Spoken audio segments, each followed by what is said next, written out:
Good evening, Madam Jessie. Today, I'm Naga Subhashini Sambasivan, my group members Varshini Jagarajan and Jivitra Nagalingam going to discuss about area of auditing. Area of auditing are four, which is function, organization, domain, and process.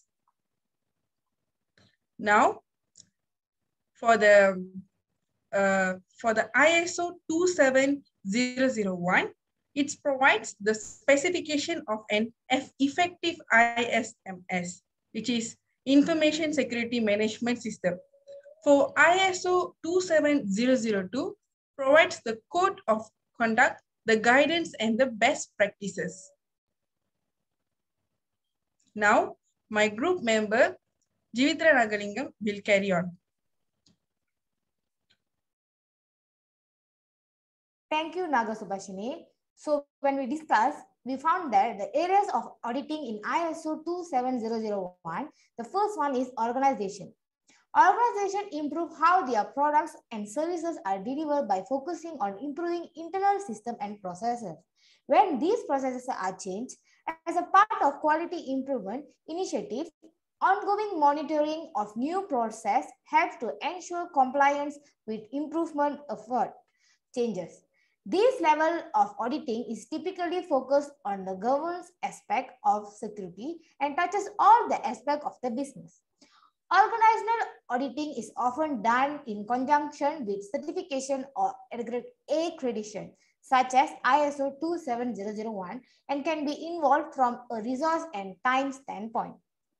Information Security Management System is the organization's shall establish, implement, maintain, and continually improve an information security management system in accordance with the requirements of the international standard.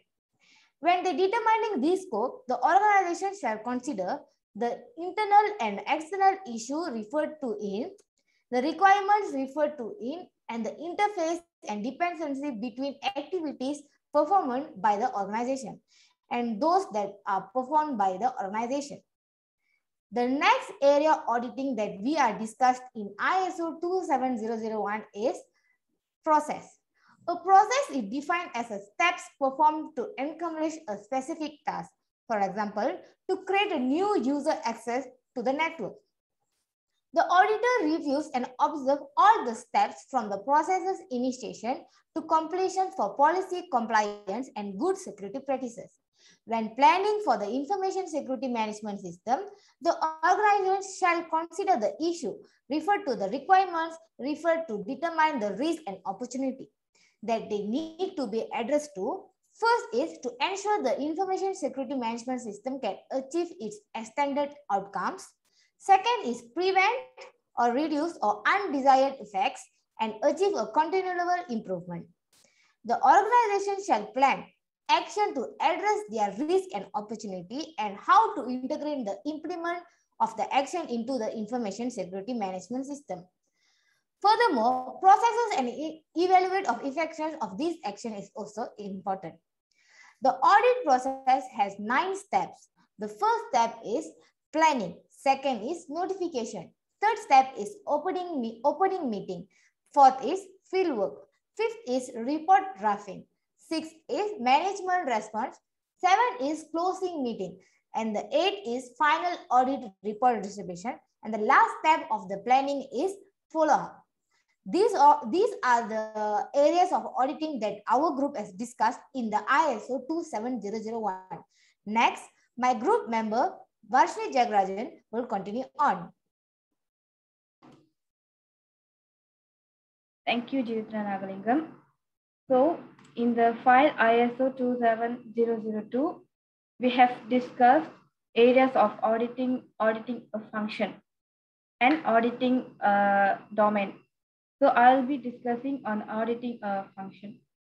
Auditing a function is at this level, the auditor assesses the functional aspect of the business that includes multiple processes and technologies used to secure the business service. Business functions represent business services such as HR, human resources, finance, and manufacturing. An auditor reviews the function-specific security controls technologies, and processes used by the business function. So in the file ISO 27002, there is human resource security. So first of all, prior to employment. Prior to employment is to ensure that employees and contractors understand their responsibilities and are suitable for the roles which they are considered. So in the terms, they have discussed about terms and conditions of an employment, and also during employment, what are the responsibilities have to be taken against the employees, which is the employees' responsibilities. And also, the organization has to give employees security information about security awareness, education, and training, and so on, so that they will be aware of security. And also disciplinary process. The employees in an organization have to be disciplined. So the disciplinary process in place to take action against employees who have committed an information security breach. And also termination and change of employment. This is to protect the organization's interest as part of the process of changing or terminating employment. Termination or change of employment responsibilities is information security responsibilities and duties that remain valid after termination or change of employment should be defined, communicated to the employee or contractor, and enforced. So that's all from me. Next, my group member Naga Subhashini will continue on.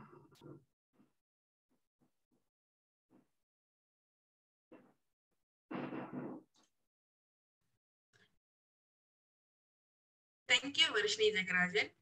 Now I will be discuss about for the domain. At this level, the auditor groups processes, technologies, and businesses functions together to access them as one unit. Domains such as remote access, perimeter, instruction prevention, and access control are associated with security services, such as technology, people, and processes. It focuses mainly on the delivery of services architecture and meeting the business's security needs. For the ISO 27002, this area of auditing is applied on access control area. So in that file, I saw that this access control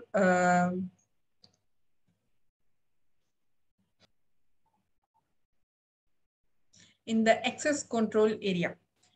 In this part, we can see that the business requirement of access control is applied, the user access management is applied, and the user responsibilities are applied, and the system and application access control are applied. And then the main objective of this access control is to limit access to information and information processes facilities. Here in the access control policy, they control all the policies access, and it is in a good information security management. And then for the access network and network services, the networks are in control in a good security way. The users are should only be provided with the access to the network and network services that are specifically authorized to use. And then for the user access management, the formal users registered and registered only can be assigned and accessed. And then for the management of privileged access rights, they are only allocate the use privilege access to be restricted and controlled. And then for the user responsibilities, then the user are required follow the organization practices and use the secret authentication information. And for the system and application access control, here the access information and application systems function are restricted, and only like the specific person can be use these. And that's all from us. Thank you.